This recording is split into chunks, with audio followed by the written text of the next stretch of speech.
Olá, boa noite, tudo bem? Vamos aguardar aqui um pouquinho o pessoal poder entrar. A turma já está ingressando aí, né? Vamos aguardar um pouquinho, daqui a pouco a gente começa.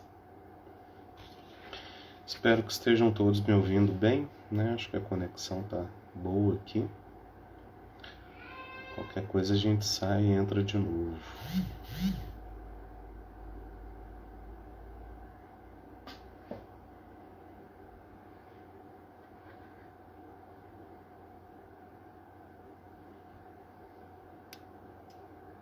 Deixa eu ver aqui.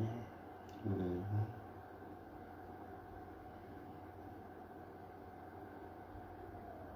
Ok.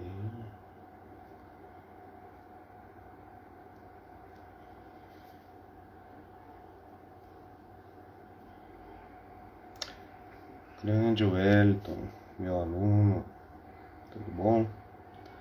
Seja sempre bem-vindo.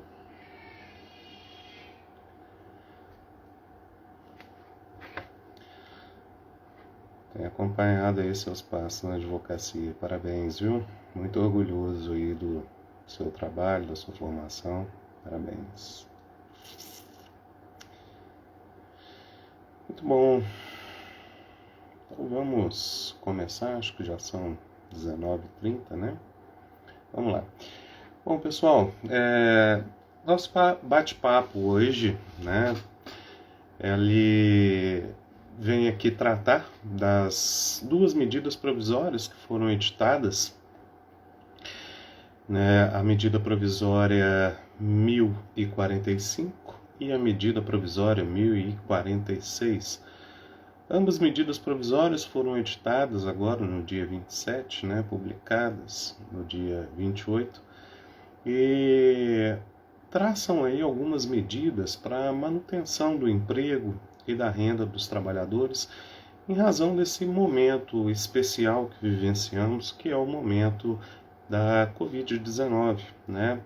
Acho que todos vocês, principalmente vocês que ingressaram aqui na nossa live, né, sabem o quanto as empresas, né, a economia, de uma forma geral, foram afetadas pelas medidas restritivas necessárias, né, que foram impostas aí em razão da própria Covid-19.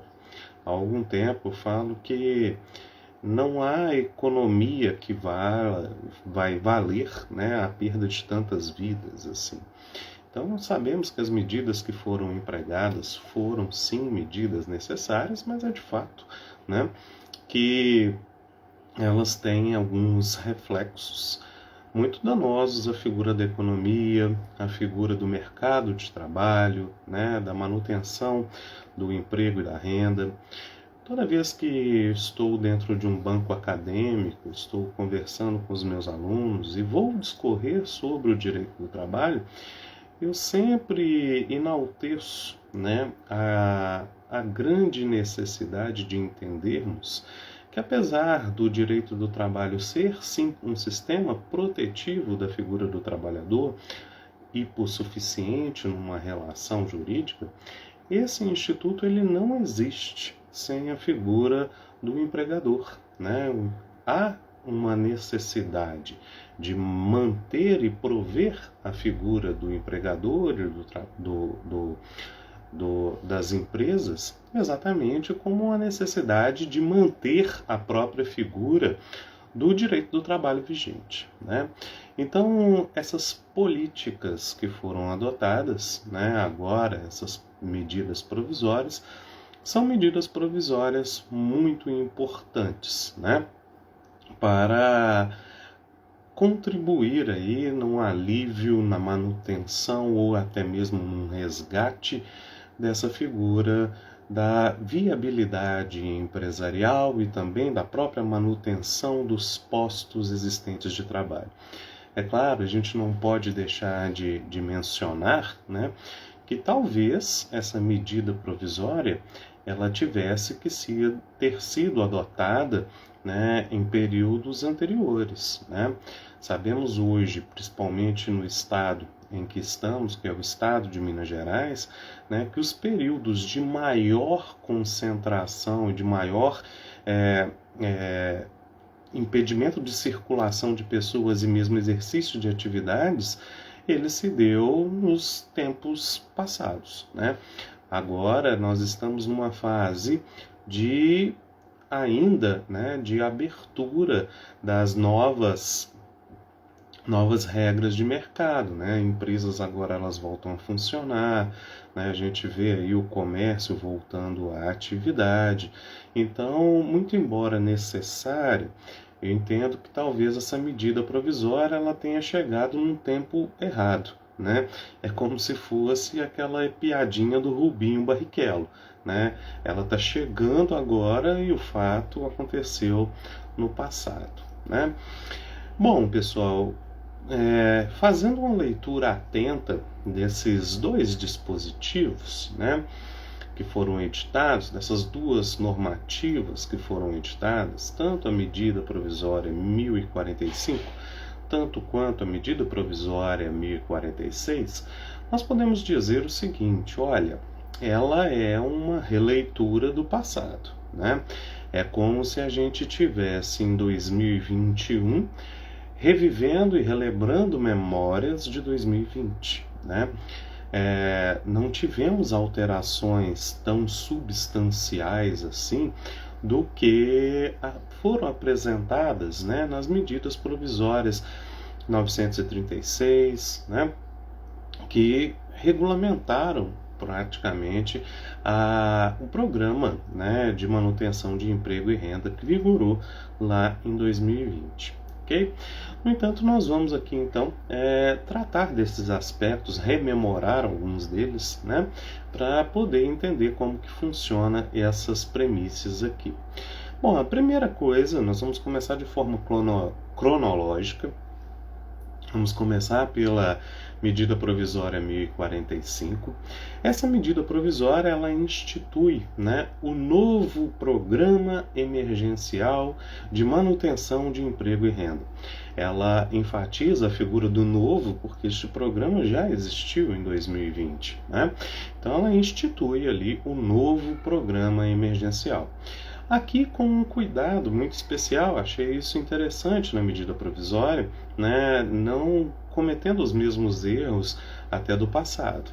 Aqui ela estabelece um limite de vigência desse novo programa, né, de manutenção do emprego e renda, um limite de vigência de 120 dias, né?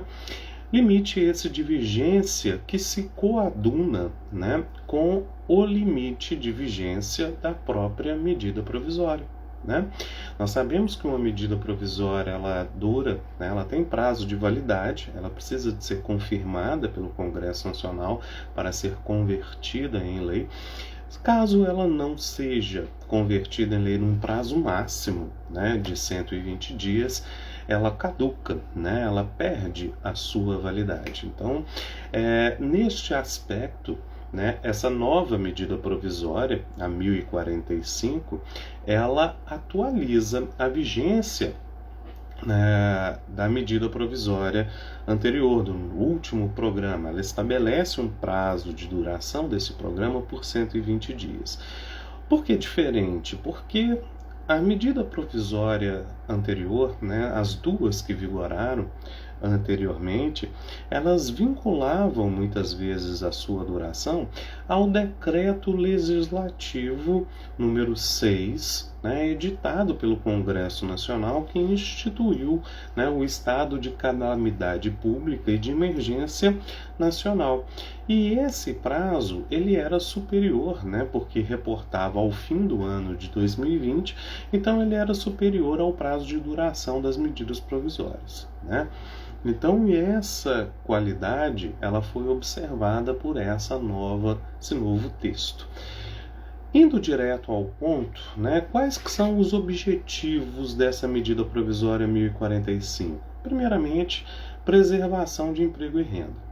Num segundo momento, garantir a continuidade das atividades laborais, né, e empresariais. E num terceiro momento, reduzir o impacto social. Acho muito interessante porque essa medida provisória, gente, mostra para nós o quão é relevante, né, o direito do trabalho, as relações de trabalho. Elas demonstram para nós o quanto que o trabalho é, de fato, né, a engrenagem motora do nosso país, né?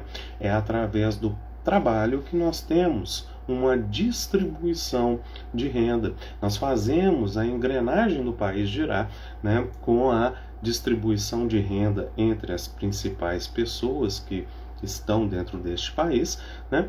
Circulação de riquezas, recolhimento de impostos. Então a gente verifica o quão é importante regular e proteger as instituições do trabalho e o quanto é necessário ter uma atenção especial quanto a isso. Essa medida provisória 1045, então, que institui este programa de manutenção de emprego e renda, ela cria algumas medidas que possam ser empregadas para manutenção e atingimento desses objetivos citados. O primeiro deles é o pagamento do bem. O pagamento do bem, né, é uma sigla que nos remete ao benefício emergencial, né, que vai ser custeado aí pela União. A União ela vai custear o pagamento desse benefício emergencial. No segundo momento, tá, nós temos ali a redução proporcional da jornada de trabalho e de salários, né? Então, as medidas previstas, primeiro, pagamento do benefício emergencial, no segundo momento, redução proporcional de jornada e de salários. E vamos ter também a hipótese de suspensão temporária do contrato de trabalho, ok? Bom, essas são as medidas que estão previstas para a aplicação, né, deste novo programa emergencial de emprego e renda. Qual é a vedação? Quem não pode participar deste programa, quem é vetado, né, não pode aderir a essas medidas. Bom, a lei ela vem trazer ali no seu artigo 3º as seguintes vedações. E ela estabelece para nós, né, que a primeira vedação e de cunho mais relevante são aqueles integrantes dos órgãos da administração pública, direta e indireta. Os funcionários públicos, né, de forma geral. E dentro dessa perspectiva, há uma razão de ser, há uma inteligência, né, porque estes servidores públicos estariam ali, né, excluídos deste programa de emprego e renda. Por quê? Bom, é simples a análise, né? Como é a administração pública que arca com o pagamento dos benefícios emergenciais, né? Não faria nenhum sentido ela prever uma medida que vai reduzir o respectivo salário, né? Que vai suspender o pagamento de um salário que vai ser custeado por ela mesma de forma indireta, né? Então, dentro dessa qualidade, é que houve essa exclusão dos respectivos servidores. Os servidores vão continuar recebendo os seus salários porque custeados pela administração pública, né? Não vão transferir este respectivo ônus, ainda que de forma indireta, para a própria administração pública. No entanto, nos preocupa bastante uma outra exclusão, né? Que é a exclusão dos empregados públicos, das sociedades de economia mista, né, e suas subsidiárias. Bom, por que isso é preocupante, né, dentro de um cenário jurídico? Podemos, inclusive, cogitar aqui uma ideia de inconstitucionalidade. Bom, primeiramente, porque o artigo 173 do nosso texto constitucional, que regula a ordem econômica, estabelece para nós expressamente, né, que toda vez que o Estado ele for concorrer com o particular, ele deve concorrer com o particular em igualdade de condições, igualdade de direitos, né? É exatamente por isso que As empresas públicas e as sociedades de economia mista não gozam de todos os privilégios, não gozam de todas as prerrogativas, né, que aqueles funcionários públicos ligados à administração pública direta possuem, né, exatamente por estar uma condição constitucional de igualdade de direitos e de deveres, né? Dentro dessa perspectiva, a exclusão, né, dos trabalhadores pertencentes a essas classes de participação desse novo programa pode, em dada medida, estabelecer uma hipótese de desligamento, uma hipótese de ruptura desses vínculos contratuais, né? Uma vez que estes empregados públicos, né, de empresas públicas ou de sociedades de economia mista, a eles não é dado o direito à estabilidade. Né? Eles não têm essa estabilidade que têm os empregados da administração pública direta. E nós sabemos que temos várias empresas públicas, várias sociedades de economia mista, né?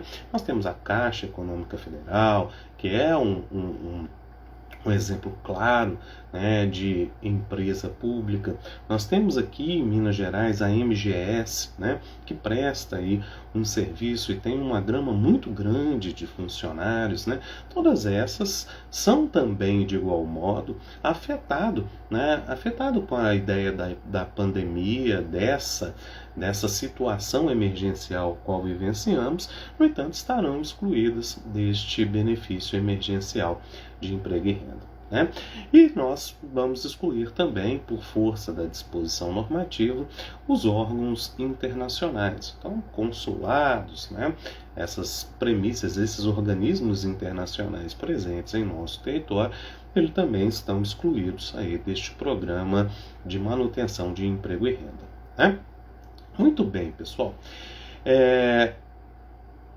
O dispositivo, então, ele passa a tratar, né, vamos começar aqui dentro das medidas que são previstas, né, e nós falamos do primeiro, o pagamento do benefício emergencial, e estabelece lá o pagamento e ele vincula este pagamento ao atendimento de alguns requisitos, né, que nós vamos aqui ter que observar. A primeira deles, né, de vinculação do pagamento do benefício emergencial, é que não poderá haver, na hipótese, por exemplo, de redução de jornada com redução proporcional de salário, né, não poderá haver a redução da hora trabalhada. Né? Ou seja, a hora trabalhada ela precisa ser mantida.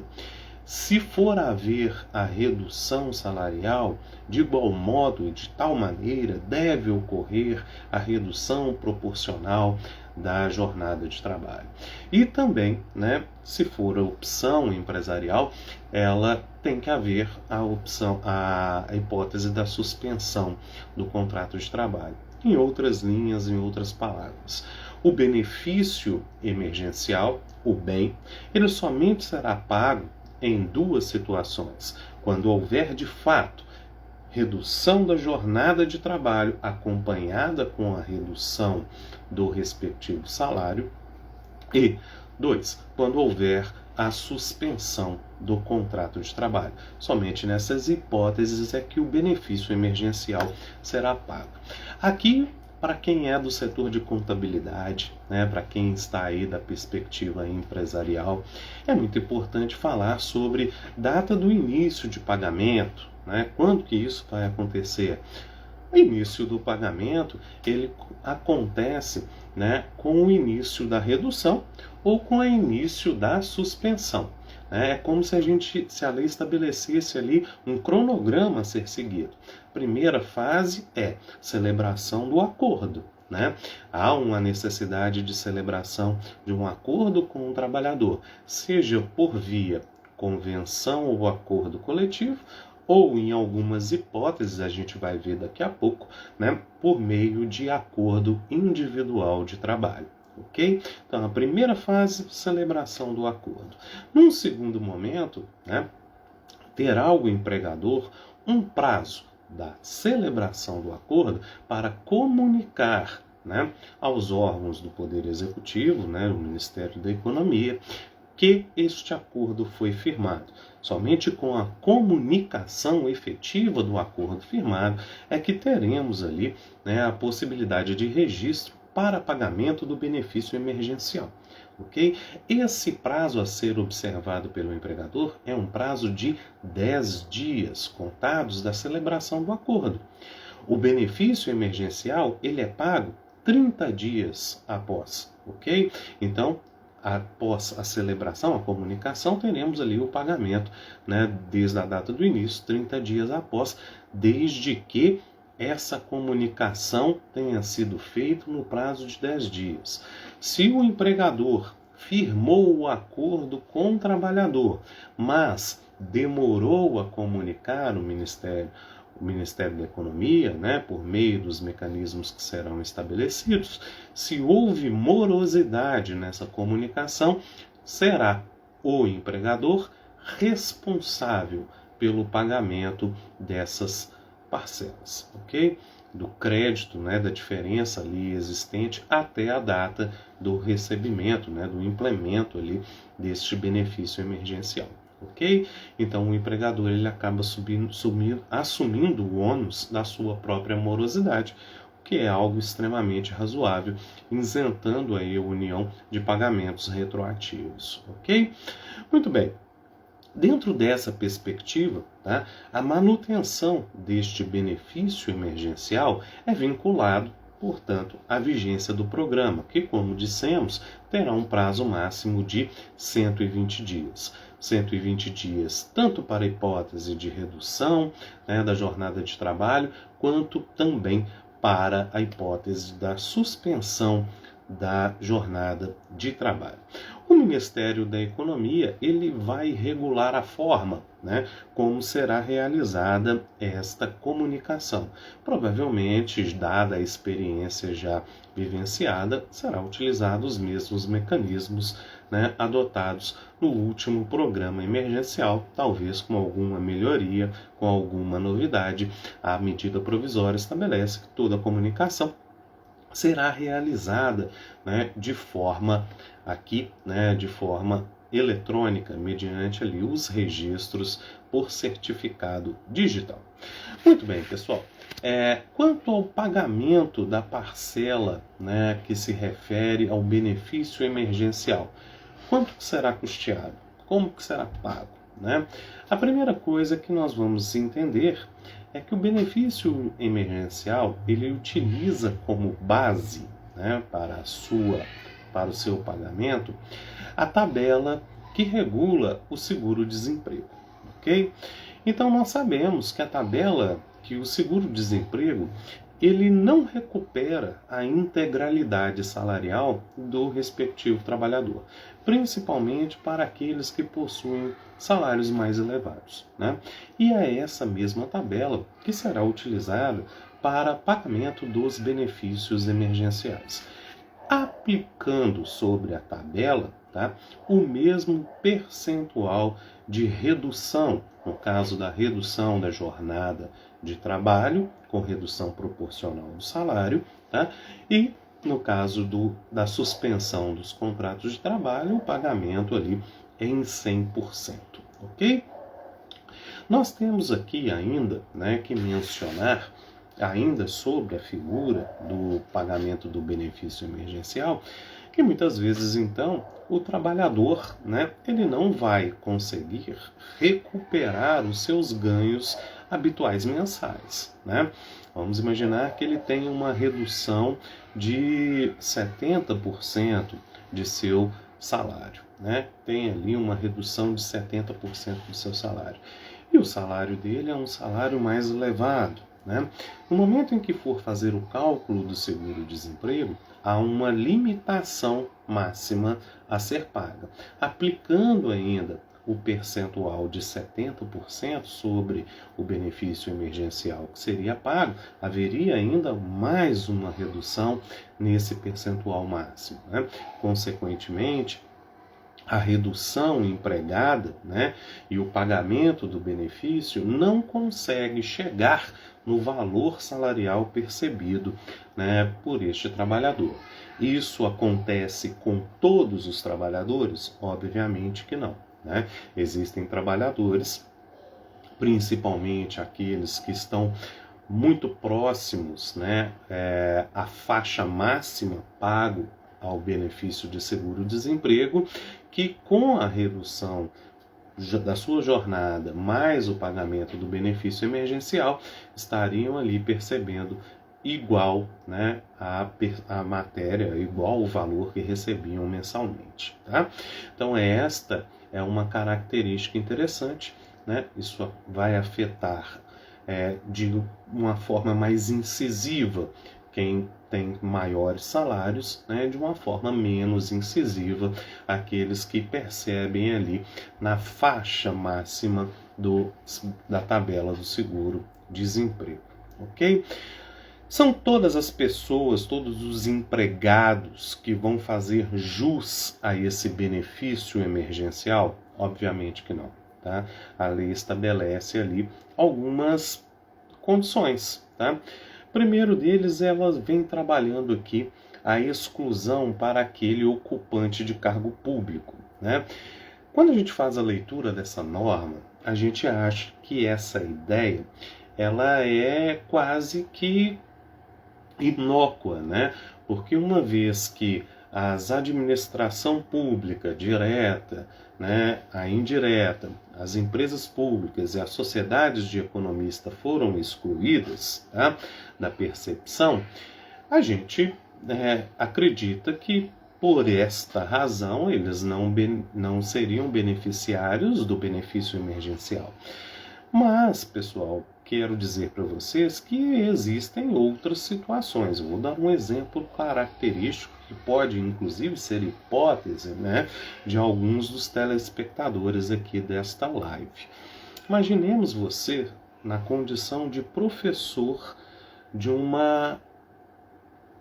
município, né, ou até mesmo um professor do estado de Minas Gerais, né? Você está ali vinculado ao Estado, então você está vinculada, ou ao município, você está vinculado a um órgão da administração pública direta. Mas sabemos, né, que o cargo de professor, além de ele admitir a acumulação, permite também que esse professor lecione em instituições privadas de ensino. Né?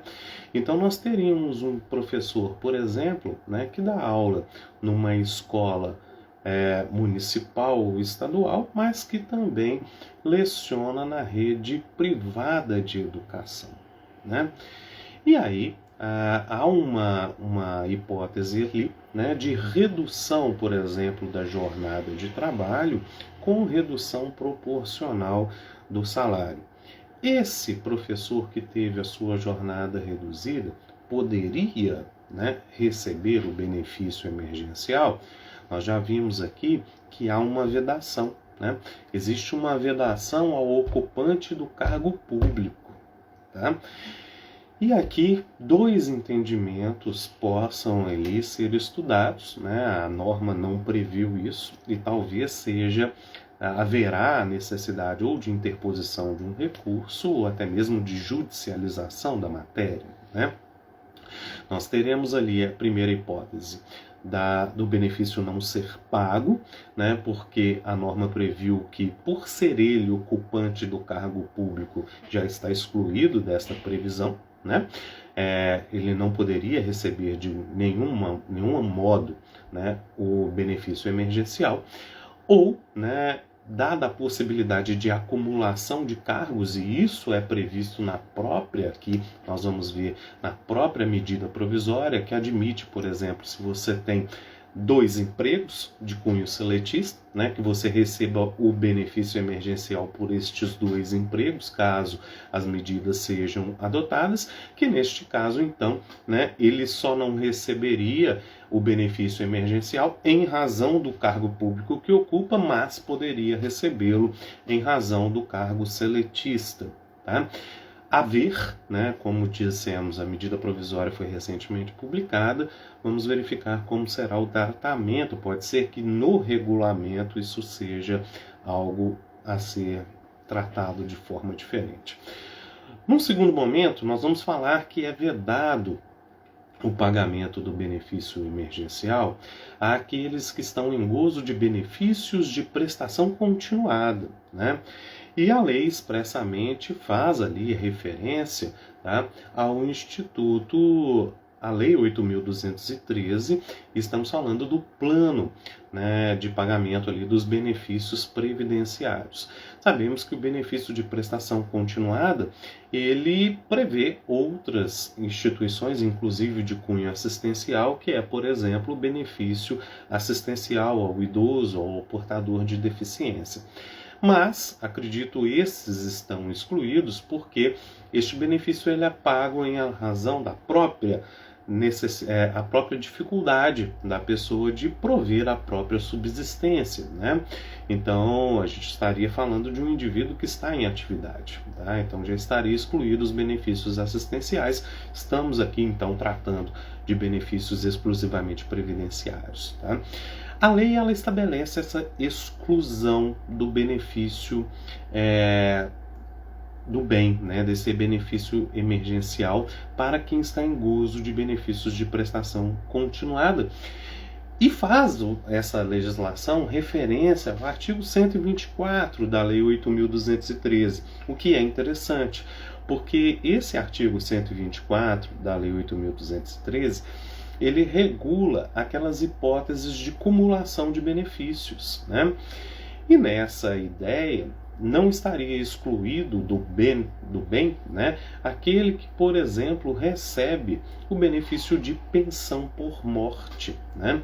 Porque o benefício de pensão por morte, dentro dos limites de cumulação estabelecidos pela própria legislação, né, ele autorizaria ali o recebimento de outro benefício. E aqui poderíamos entender o benefício emergencial, tá? Mas a legislação ela veio com uma mão, né, tirou com uma mão, mas deu com outra. Na verdade, o que nós tivemos foi uma transferência de responsabilidade. Saiu do colo do poder público, né, e foi para o colo da iniciativa privada. O que eu quero dizer com isso? Quero dizer com isso que a legislação, né, mais à frente, ao tratar ali das hipóteses de redução de jornada e de salário, disse que o aposentado, né, ou aqueles que estão em gozo de benefício de prestação continuada, podem sim ter a sua jornada reduzida, né, o seu salário reduzido, podem de igual modo, né, ter ali o seu contrato de trabalho suspenso. Mas obrigatoriamente para isso acontecer, né, primeiramente deve ser observada a forma de pactuação, somente poderá ocorrer, né, naquelas hipóteses em que for possível celebrar o acordo individual com esses trabalhadores. Há uma restrição nisso, a gente vai olhar, e desde que seja estabelecida uma ajuda compensatória, tá? Essa ajuda compensatória ela não pode ser inferior ao valor a que teria direito este aposentado, né, a este beneficiário da Previdência Social, ao valor que teria direito esse indivíduo se tivesse acesso ao benefício emergencial, né? Então percebemos que o que fez, né, a administração pública, o que fez aqui a edição dessa medida provisória foi tirar o cargo das costas do Estado e transferir esse encargo, né, para a figura do empregador. Ah, mas não compensa? Sim, compensa, sabe? Compensa sim, é uma medida que deve ser avaliada. Por quê? Porque mesmo que você tenha que pagar, né, uma ajuda compensatória, essa ajuda compensatória ela é desvencilhada de encargos, né? De encargos sociais, de encargos tributários, né? Então isso sim promove um alívio, né, na folha de pagamento. Isso é considerável, sabe? Então, é uma perspectiva que possa ser ajustada, tá?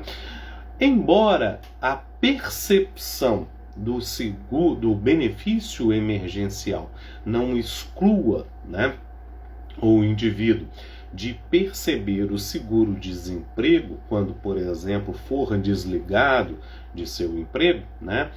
Esse benefício emergencial ele é vedado a quem está em gozo do seguro-desemprego, né? Então, aquele indivíduo que está recebendo ali o seguro-desemprego, né, ele não pode receber o benefício emergencial, tá? Também há uma exclusão daquele trabalhador que esteja recebendo uma bolsa de qualificação profissional. Mas que bolsa é essa? Da onde que surge essa previsão? Bom, o artigo 476-A da CLT, ele traz para a gente, né, a figura da qualificação profissional com suspensão do contrato de trabalho. Isso não é uma novidade vinda com as medidas provisórias, muito embora elas tratem desse tema, elas já existem dentro da CLT e só foram aqui rememoradas, né, e aqui com algumas particularidades aplicáveis, trazendo aqui a possibilidade do seu fazimento, né, por meio eletrônico. Nós temos aqui essas figuras, né, que é o seguinte: o contrato de trabalho ele pode ser suspenso, né, por um período de 2 até 5 meses. Aqui a medida provisória ela restringiu esse prazo, né, para que o trabalhador ele possa exercer ali, realizar um curso de qualificação profissional. Nesse intervalo, ele recebe uma bolsa de qualificação profissional e muitas vezes essa bolsa ela é custeada pelo Fundo de Amparo ao Trabalhador, né? E em razão dessa própria natureza pública do custeamento dessa bolsa, é excluído a percepção do bem, do benefício emergencial, tá? Por essa razão. Agora, houve também uma exclusão, né? Não poderá receber o benefício emergencial o trabalhador intermitente, né? O trabalhador intermitente que nas últimas medidas provisórias, essa é uma diferença aqui qualificadora, ele tinha lá, né, um direito a uma bolsa num valor reduzido, um valor de R$600, né? Valor esse que não é mais aplicável à espécie, tá? Então nós não temos mais o trabalhador intermitente como habilitado a receber o benefício emergencial. Opa, deu uma travadinha aqui. Voltamos. Então aqui, voltando, né? Vamos falar agora especificamente do programa de redução, né, de jornada com redução de salário. Estabeleceu aqui essa medida provisória que esta medida de redução de jornada de trabalho proporcional à redução de salário, ela tem um prazo, né, de 120 dias para a sua realização. O objetivo desta redução é a preservação do emprego, manutenção da própria conservação da empresa, manutenção dos postos de trabalho, né? Quais são os requisitos para a adoção? Primeiro, né, a preservação do salário hora de trabalho, tá? Ou seja, a redução da jornada de trabalho não pode vir acompanhada com uma redução salarial, né, que venha reduzir o valor da hora trabalhada. Esse valor ele precisa de ser mantido, ok?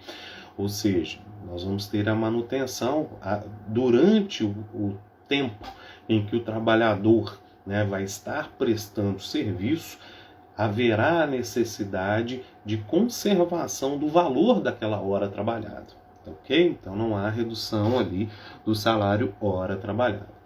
No segundo momento, a figura da pactuação, né? Tem que ser realizado um acordo com o trabalhador.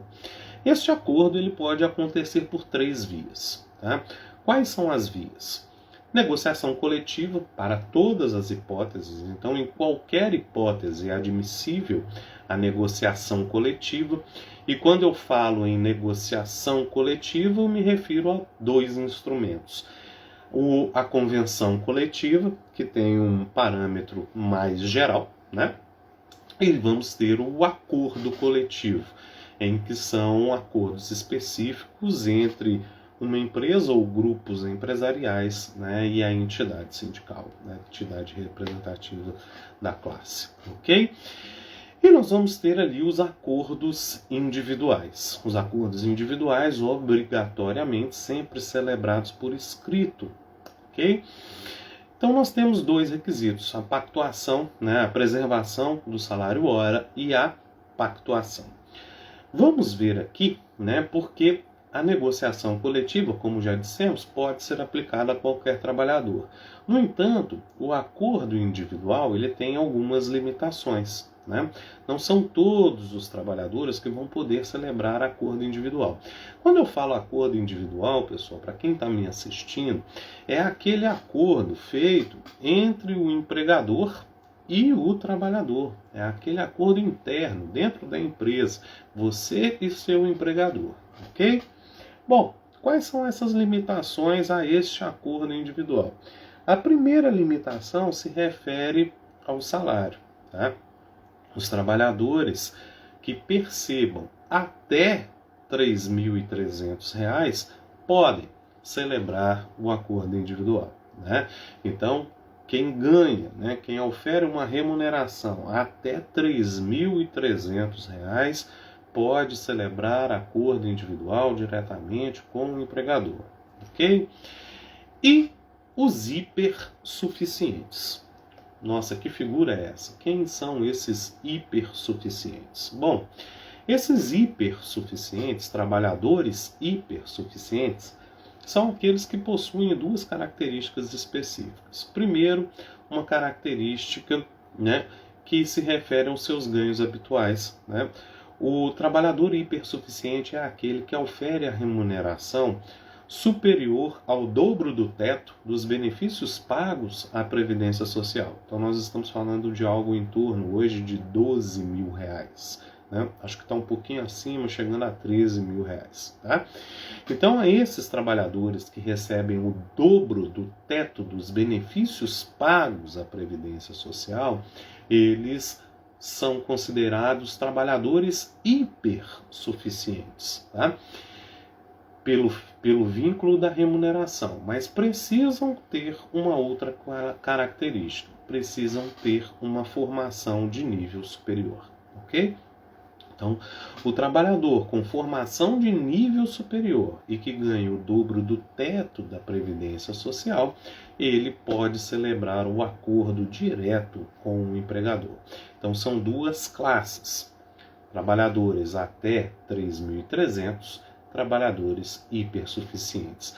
Repare então que a gente tem aqui, gente, no meio dessas duas classes, uma classe talvez grande de trabalhadores, né? São aqueles que recebem acima de R$ 3.300 e, né, recebem menos do que o dobro do teto da Previdência Social, né?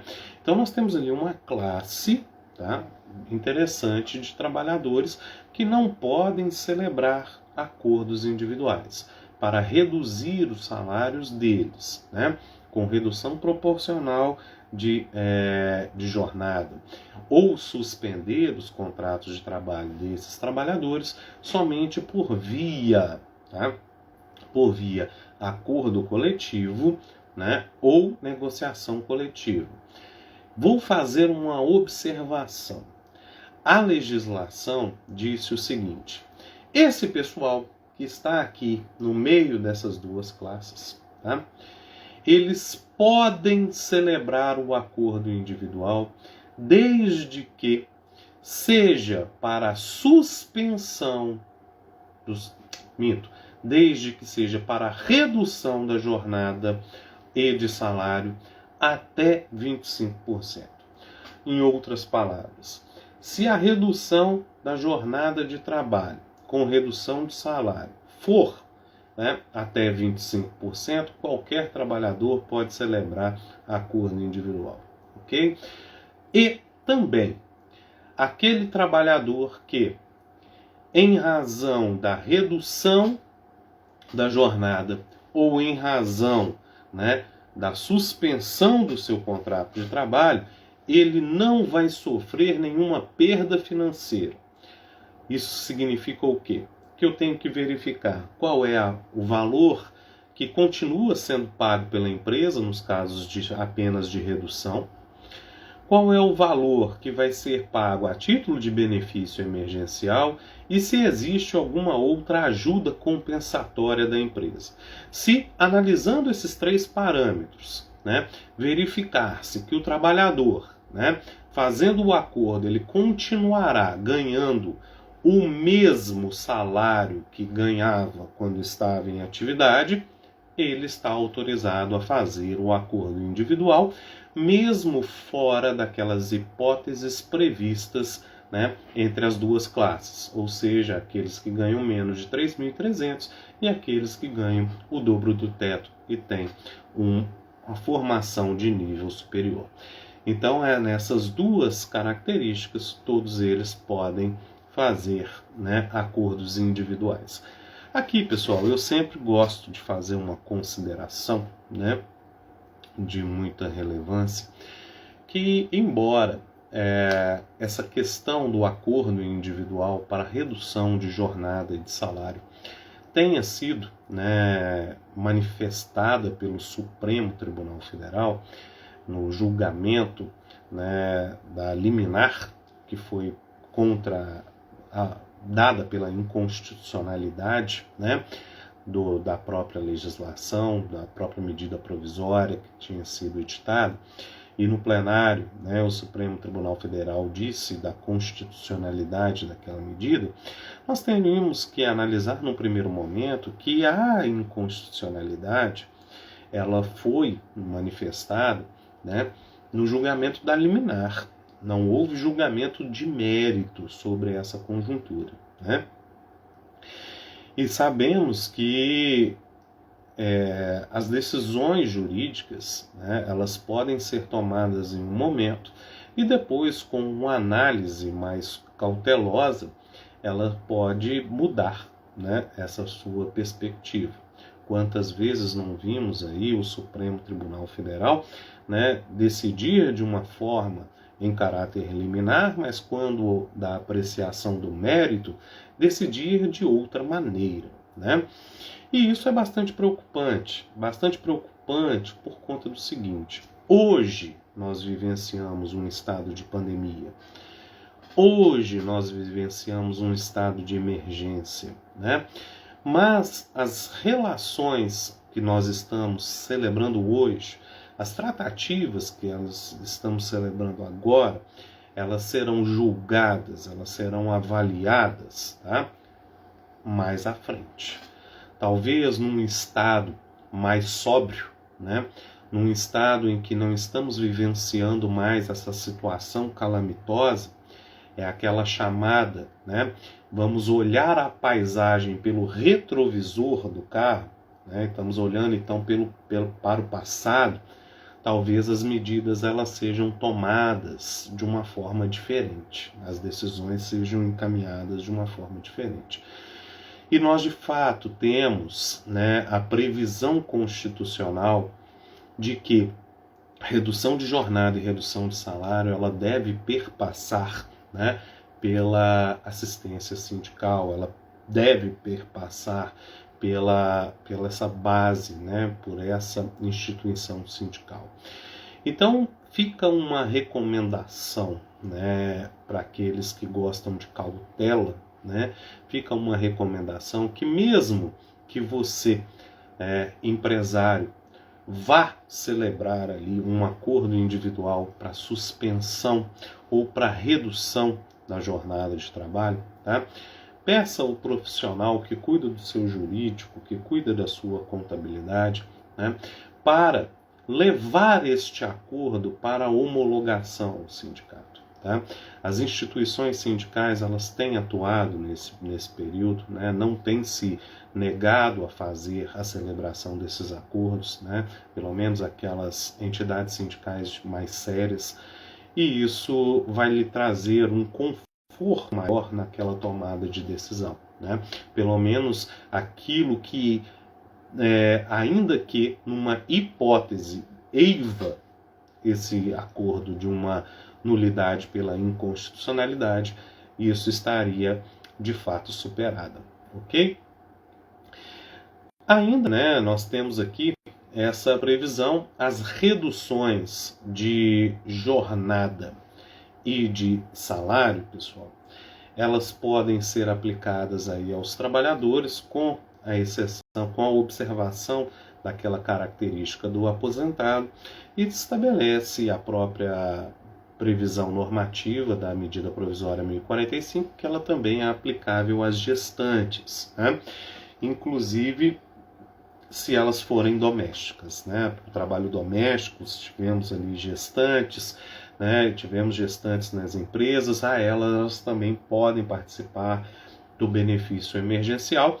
E a norma traz, inclusive, um aspecto interessante, que essas gestantes, elas, quando tiverem na eminência, né, de dar ensejo ao benefício do salário maternidade, lembrando que esse benefício ele não surge somente com o parto, né, mas ele pode surgir com até 28 dias antes do parto, no oitavo mês de gestação já se pode dar início ao benefício ali de salário maternidade, né?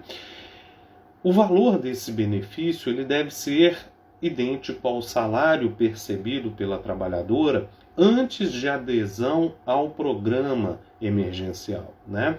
E isso é muito importante porque poderíamos estar ali numa inconstitucionalidade de redução, né, de valores de benefícios previdenciários por uma medida provisória, né? E isso foi aqui bem salutar da medida provisória resguardar nesse sentido. Os percentuais, gente, de redução, né, que podem ser empregados, eles são de 25%, de 50% e de 70%, com a duração máxima de 120 dias. Tá? Então, as empresas elas podem reduzir, né, os salários em 25%, 50% e 70%, com redução proporcional de salário, ok? Ou de jornada de trabalho.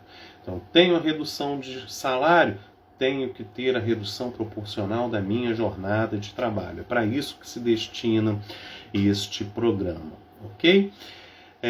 Aqui eu queria dizer o seguinte, tá? Ao contrário das hipóteses de suspensão, a previsão normativa de redução de jornada e de salário, tá, não comporta aqui uma sanção específica caso a empresa reduza o salário, mas continue tomando o serviço, né, em 100%. Na minha opinião, tá, como consultor, como trainer aí de algumas empresas, de departamentos, tá? Eu costumo dizer muita cautela na tomada dessas decisões, tá? Isso, na minha perspectiva, no meu entendimento, convola-se numa nulidade, tá? Isso é uma fraude às relações laborais por dois motivos, tá? Quando o Supremo Tribunal Federal decidiu pela possibilidade de redução, né, de jornada de trabalho e de salário, tá, vinculado sem a necessidade de passar por um sindicato, ele somente tomou essa decisão porque previu a inexistência de prejuízo ao trabalhador. Tá? Ele disse o seguinte, olha, o trabalhador ele não terá prejuízo, ele vai ter uma redução do seu trabalho e uma manutenção dos seus ganhos, né, mesmo que não sejam integrais em alguns casos, pelo pagamento do benefício emergencial. Quando a empresa inverte essa lógica, né, ela continua tomando o serviço na totalidade da jornada e reduz o salário, tá? Ela está utilizando a máquina do Estado para diminuir os seus custos. Isso é uma fraude, né? Para alguns juristas, isso é uma mera infração administrativa. No entanto, já assinalo para vocês que em ações, né, em que o meu escritório esteve sob patrocínio, nós tivemos aí a condenação de empresas, né, em que tiveram muitas vezes que restituir, tá, o valor do salário para o trabalhador, decisões inclusive já confirmadas em segunda instância. Tá? Então, muito cuidado com essa tomada de decisões. Tá? Muito embora existam aí algumas teses falando que seria uma mera infração administrativa praticada pela empresa e talvez possível aí de uma sanção, uma penalidade prevista pela legislação, né? Nós sempre recomendamos que é melhor, né, agir na inteira extensão da norma, tá? Sob pena aí do barato sair caro em algumas perspectivas, ok? Muito bem, esses percentuais de 25%, 50%, 70%, eles são para acordos individuais, tá? Quando há uma negociação ou um acordo coletivo, esses percentuais eles podem ser diferenciados. Então eu posso ter uma majoração de redução, como também reduções em patamares inferiores. Apenas observe e saliento que o benefício emergencial ele somente será pago, tá, para aquelas reduções iguais ou superiores a 25%. Se a redução da jornada e do salário for inferior a 25%, tá, não haverá pagamento de benefício emergencial. Ok? Em se tratando da hipótese de suspensão, a suspensão ela também terá uma duração ali de 120 dias. Tá? 120 dias. Essa suspensão, ela prevê ali, então, né, no caso da suspensão por 120 dias, né, do pagamento do benefício emergencial no percentual de 100%, observado sempre a base, né, do seguro-desemprego. Aqui nós vamos apenas ressalvar o seguinte: empresas que em 2019, tá, então vejam lá, no período anterior à pandemia, tá? Então, empresas que em 2019 tiveram faturamento bruto de acima, né, de 4.800.000 reais, estas empresas, tá, ao suspender o contrato de trabalho de seus colaboradores, elas obrigatoriamente deverão, para suspender, pagar uma ajuda compensatória de salário. Tá? Essa ajuda compensatória é mínima de 30% do salário do trabalhador. Para as demais empresas que não faturaram em 2019 acima de 4.800.000, a ajuda compensatória ela se apresenta facultativa. Tá? Ela pode ocorrer, mas ela é facultativa. Essa ajuda compensatória ela não incorpora o salário, tá? Ela tem natureza indenizatória, ela não integra base, tá, para recolhimento de imposto de renda pessoa física, não integra base para fins de contribuições ao FGTS, não integra base para fins de contribuições previdenciárias, tá? E ela pode ser incluída como despesa dedutível. Atenção, contadores que estão aí nos assistindo, tá? Ela pode ser incluída como despesa dedutível para fins de apuração de lucro real, tá? E ela também vai contar como despesa dedutível para a contribuição sobre o lucro líquido, tá? Então isso é bastante relevante, traz algumas economias substanciais aí para a figura das empresas que vierem a aderir a essa medida, ok? Muito bem, pessoal. Para que vocês possam entender, quando nós falamos de suspensão do contrato de trabalho, talvez a gente não entenda a dimensão disso. Quando eu estou falando de suspensão de contrato de trabalho, nós não falamos apenas na interrupção da prestação de serviço, né? Isso é óbvio, a natureza imediata dela, tá? Mas a suspensão, tá, do contrato de trabalho, ela implica também na suspensão de recolhimentos fundiários. Ela implica também na suspensão de recolhimentos previdenciários. Tá? Então, nesse período em que houve suspensão, não há FGTS, não há INSS. Tá?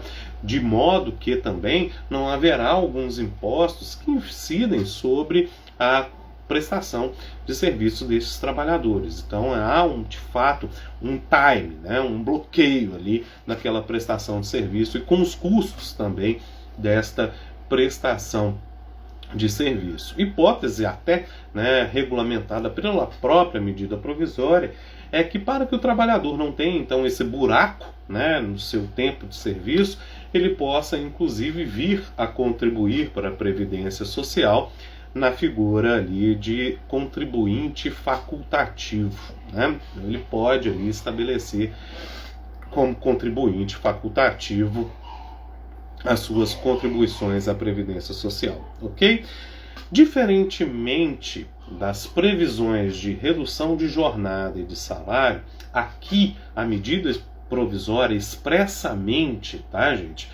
Ela discrimina uma sanção para aquelas empresas que comunicam a suspensão do contrato de trabalho, mas continuam tomando serviço de seus colaboradores, seja na forma presencial, seja de forma remota.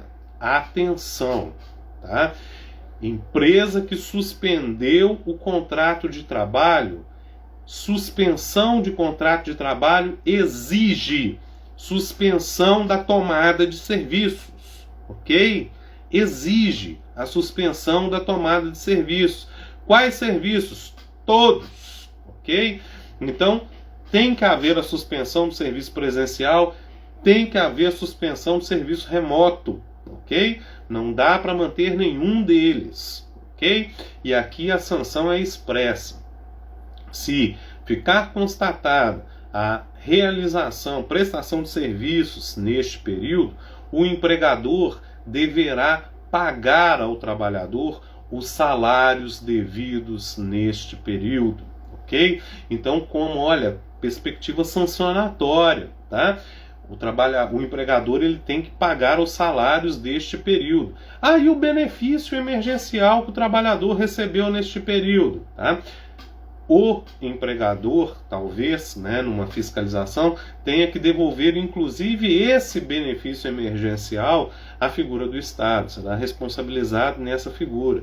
Não há compensações, gente. Tá? O empregador ele vai pagar o salário para o empregado, porque essa é a natureza jurídica da contraprestação de serviço, sem prejuízo aí de ter que indenizar o Estado em outras sanções.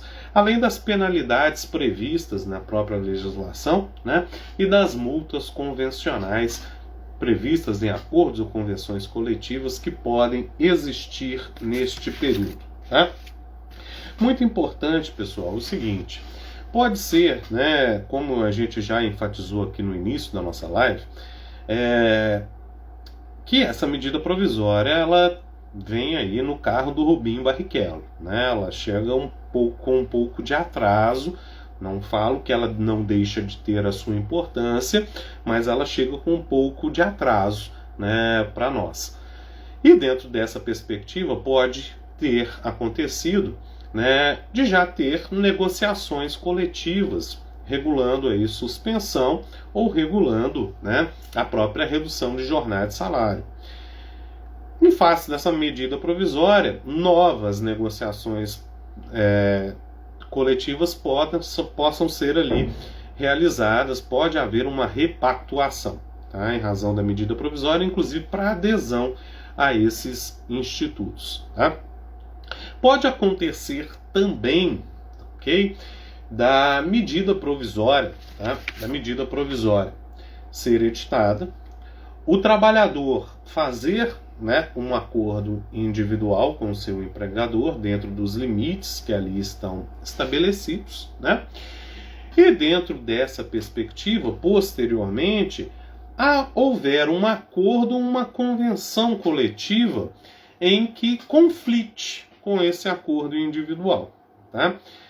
A medida provisória ela trouxe um entendimento sobre isso. Ela disse, olha, anteriormente à convenção coletiva celebrada, vai vigorar as regulamentações previstas no acordo individual E dali para frente, se forem conflituosas, né, vão prevalecer a negociação coletiva. Tá? Então a negociação coletiva vai se sobrepor sobre a negociação individual. Fiquem atentos com relação a isso. Uma outra característica muito presente e está intimamente ligada ao objetivo do programa, né, é a garantia de emprego aos trabalhadores quando a sua empresa adotar essa medida. Qual medida? Redução de salário acompanhado com redução de jornada ou suspensão, ok? Então, adotou a medida, vai ter, né, a perspectiva da garantia de emprego. O que é essa garantia de emprego? É a garantia de manutenção do seu vínculo empregatício, ok? Quando? Durante a vigência do acordo que for celebrado, ou seja, durante o prazo que for entabulado no acordo ou durante os 120 dias de vigência do programa, tá? Então nós vamos ter ali a manutenção, né, desse vínculo empregatício durante o período e após, né, esse período, pelo período equivalente à suspensão ou à redução, ok? Então, pelo período equivalente à redução ou à suspensão, teremos ali a manutenção dos postos de trabalho. No caso específico da gestante, como é que fica? Né? Somam-se as garantias contratuais. Tá? Ou seja, se a gestante estava ali no seu período de garantia de estabilidade gestacional deferida pelo artigo 10 do ADCT, primeiro, né, transcorrerá ali os 5 meses de garantia após o parto e somando-se a garantia que foi instituída pela medida provisória ao término da sua garantia gestacional. Tá? Então, ao término da garantia gestacional, começa a garantia prevista pela medida provisória. Tá? Durante essas garantias contratuais, é vedada a dispensa sem justa causa. Né? Isso quer dizer que o contrato de trabalho pode ser extinto? Pode. Né? Pode ser extinto quando ocorrer o pedido de demissão, né, do funcionário, e neste aspecto, né, é muito importante lembrá-los do artigo 500 da CLT.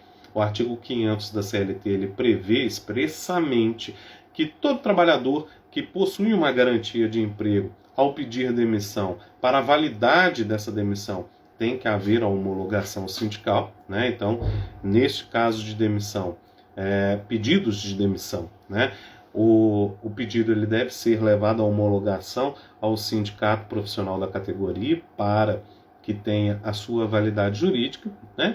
E nos casos de dispensa, mediante a entabulação de um distrato, estamos falando então da dispensa por acordo, né?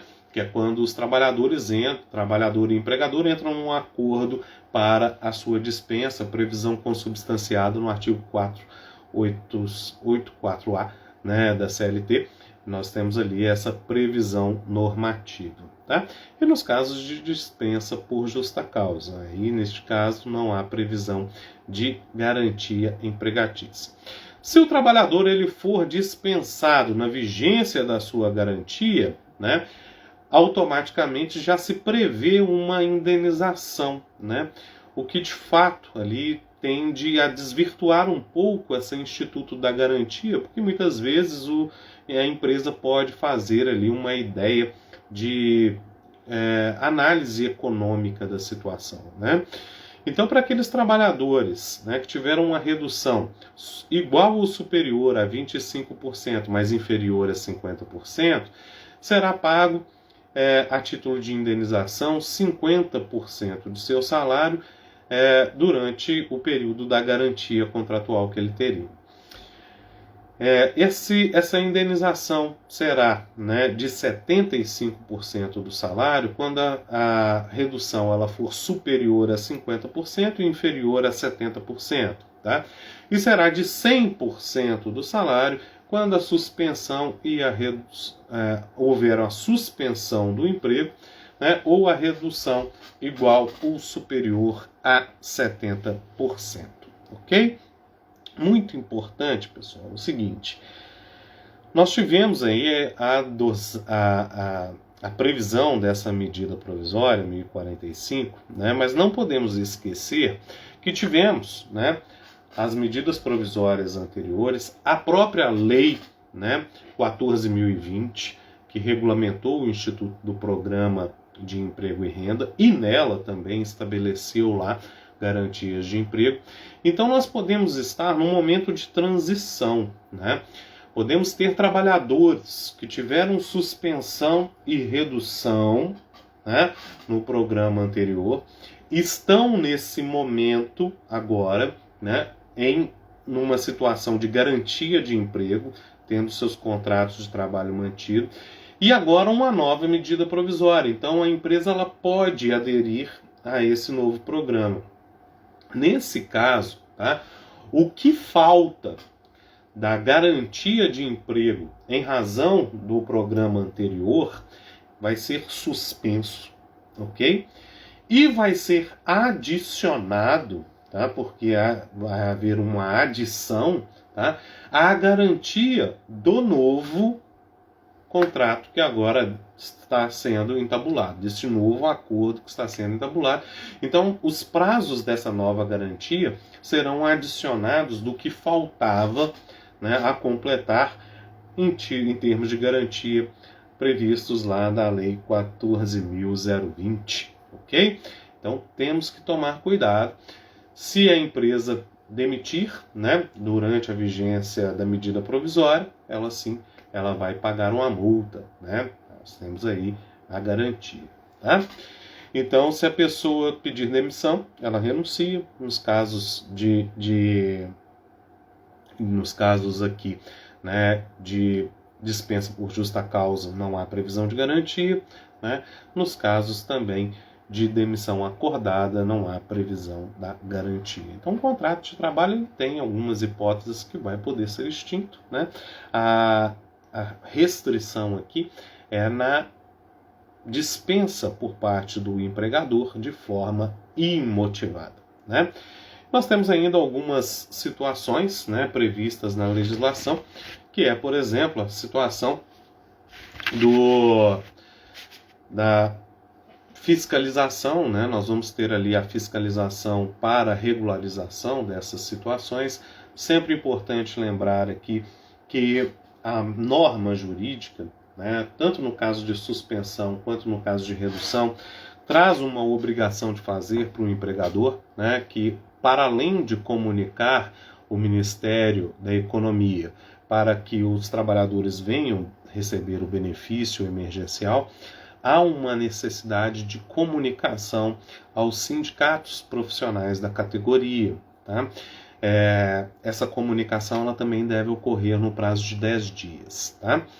E aqui há uma dúvida que surge, porque a legislação ela é omissa nesse sentido, de qual seria a natureza jurídica desta comunicação ao sindicato. Né?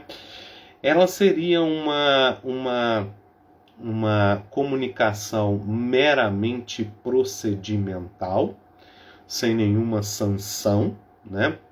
E isso tem duas questões preocupantes. Primeiro, uma norma jurídica que não prevê nenhuma sanção esvazia o conteúdo da própria norma, deixa ela inócua, né?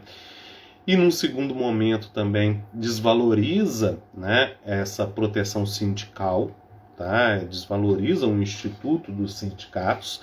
Não acredito que seja essa a intenção do legislador, ou talvez seja, né, mas não é a inteligência da nossa Constituição.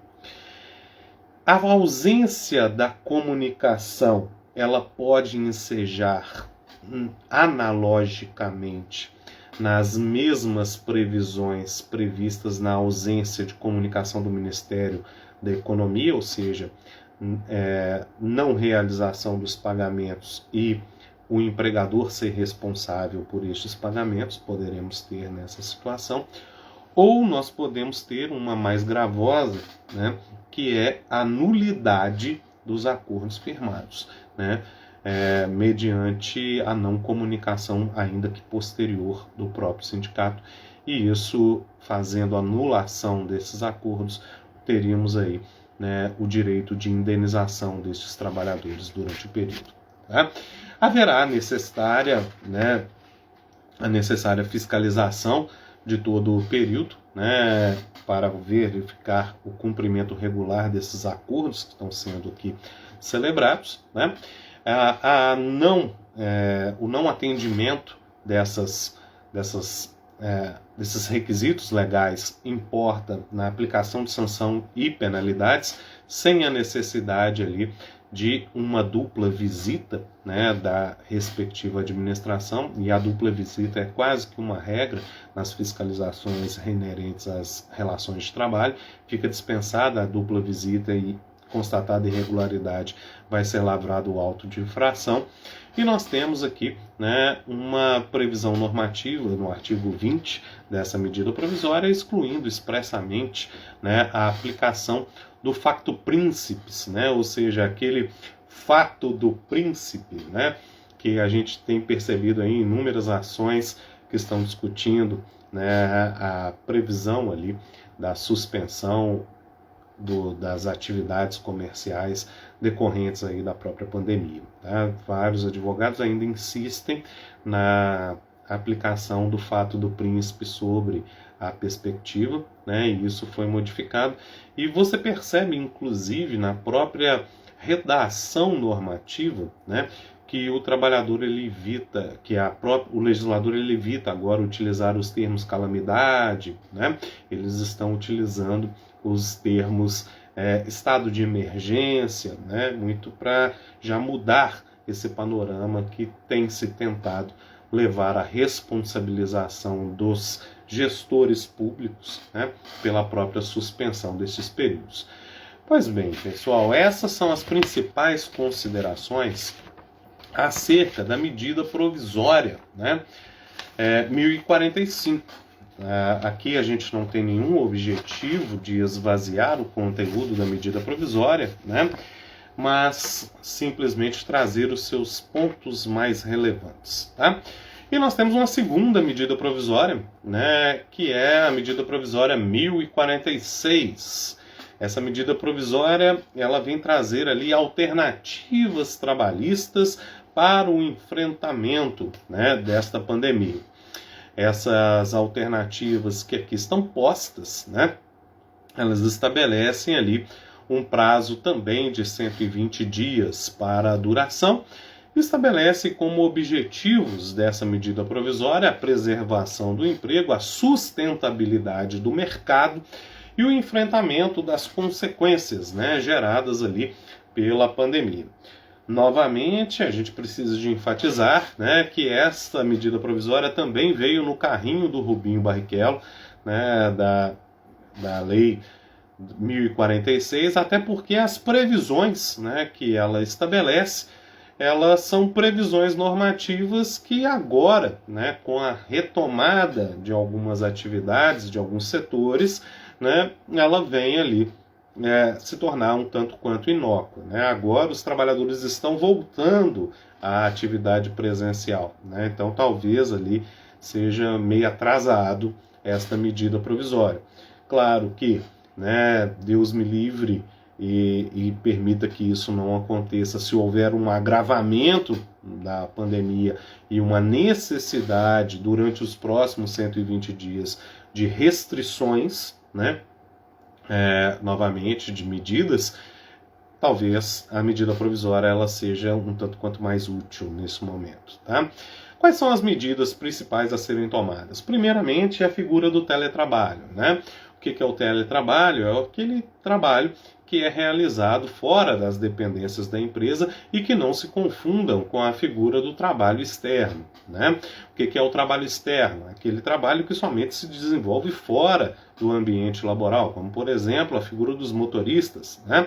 Não tem jeito dele dirigir somente dentro da empresa, por mais grande que a empresa seja, ou seja, o seu trabalho é eminentemente externo à figura da empresa. Tá? Então isso não é teletrabalho. Teletrabalho é aquele trabalho que pode ser realizado dentro da empresa, né, que naturalmente o é desenvolvido dentro da empresa, mas por meios tecnológicos serão realizados em ambiente externo, fora do contato da empresa. Tá?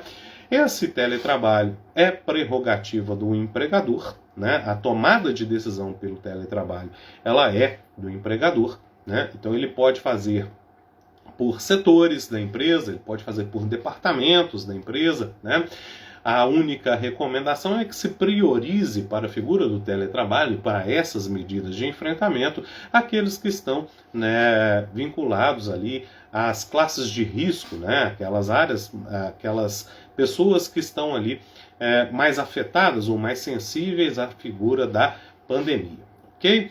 Então nós temos aqui que o teletrabalho é uma opção do empregador. Ele pode empregar, como também pode não empregar. Ele pode colocar os profissionais na figura do teletrabalho, como pode também, né, determinar imediatamente o seu retorno. Tá? A única exigência é que a comunicação, tanto para a inserção quanto para o retorno, seja num prazo de 48 horas, né, para que elas se operem, ok? Também é determinado, né, nós sabemos que a figura do teletrabalho, uma das principais consequências do teletrabalho, é o próprio dispêndio econômico com o material, né, que muitas vezes é utilizado. Né? Sabemos muitas vezes tem que ser adaptado um computador, né, ou um smartphone, a próprio acesso à internet, né, para a realização das atividades. Isso é uma figura muitas vezes essencial para o exercício do teletrabalho. Okay? A medida provisória estabelece, tá, que os custos, né, ou as despesas, ou a responsabilidade pela aquisição e manutenção desse teletrabalho serão exclusivas, serão determinadas por contrato, né, entre empregados e empregadores. Ou seja, haverá ali, né, uma colaboração contratual, né, ou seja, um ajuste contratual para quem será responsável por essas medidas, ok? Pode ficar a cargo do empregado? Pode. Pode ser custeada pelo empregador? Pode. Quando o empregador fornecer esse mecanismo por meio de comodato, tá, ele poderá adotar, para além dessas medidas, algumas medidas de controle de jornada de trabalho, ok? Inclusive com medidas de redução, colocação em benefícios, né, como é, por exemplo, do programa de enfrentamento à pandemia. Todavia, né, se este empregador transfere para o empregado, tá, a aquisição, fomento desses maquinários, a própria lei estabelece que a jornada de trabalho deste trabalhador ela será integral. Será considerado como tempo à disposição do trabalhador pela jornada de trabalho. Ok? Essas são as principais consequências ali, muito embora a legislação, a própria medida provisória, em algumas medidas falam que durante o período em que o trabalhador estiver, né, em gozo desse teletrabalho, ele não se considera à disposição do trabalhador, não é considerado como à disposição todo o período, né, em que ele estiver lá, ok? Muito bem, senhores. Outra medida que vai ser adotada como medida de mitigação, aí, né, uma alternativa, a antecipação de férias. Tá? A antecipação de férias ela vem disposta da seguinte maneira, tá? A antecipação ela pode ser antecipada mesmo que o período aquisitivo ainda não tenha se dado, não tenha sido completo. Então, não é apenas aqui, tá, a eliminação daqueles prazos de comunicação do trabalhador, né, que é um prazo mínimo de antecedência de 30 dias. Nós temos aqui nessa situação a própria antecipação das férias, ainda que o período aquisitivo não tenha sido completo. Tá? E aqui há uma previsão ainda de possibilidade de antecipação de períodos aquisitivos futuros. Okay? aqui uma observação, né? Aqui muito cuidado com as empresas que tentarem antecipar, né? Férias de períodos aquisitivos futuros. Antecipem, gente, aquele período que está em curso, mesmo que incompleto, né? Antecipem esse. Antecipar períodos aquisitivos futuros, muito embora a legislação esteja aqui autorizando, se encontra muitas vezes um entrave na nossa Constituição Federal. Nossa Constituição Federal consagra para o nosso trabalhador, né, a aquisição anual de férias. Tá? Então, muitas vezes você está antecipando períodos futuros, você está retirando, né, do trabalhador ali as suas férias anuais, antecipando essa concessão. E nós sabemos que férias, né, é um período de descanso que está intimamente ligado a normas de higiene, saúde e segurança do trabalho. Né? E a não observância dessas regulamentações, inclusive por acordo individual celebrado entre empregado e empregador, é medida extremamente preocupante que pode ser invalidada futuramente. Então, pela insegurança, melhor não fazê-lo. Se for antecipar, antecipem períodos que estão em curso, porém, mesmo que incompletos. Não antecipem períodos futuros. Tá? Há uma previsão também de possibilidade de concessão de férias coletivas. Tá?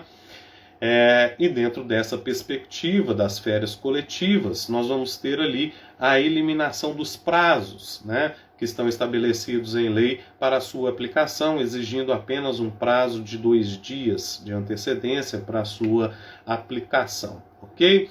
Sobre as férias, interessante dizer o seguinte, tá? Uma medida tanto quanto interessante, um tanto quanto preocupante também em alguns aspectos, é o seguinte: o indivíduo ele goza de férias remuneradas, mas a medida provisória estabeleceu que o pagamento dessas férias ela se dará, né, até o 5º dia útil do mês subsequente, ok? Então trouxe essa possibilidade.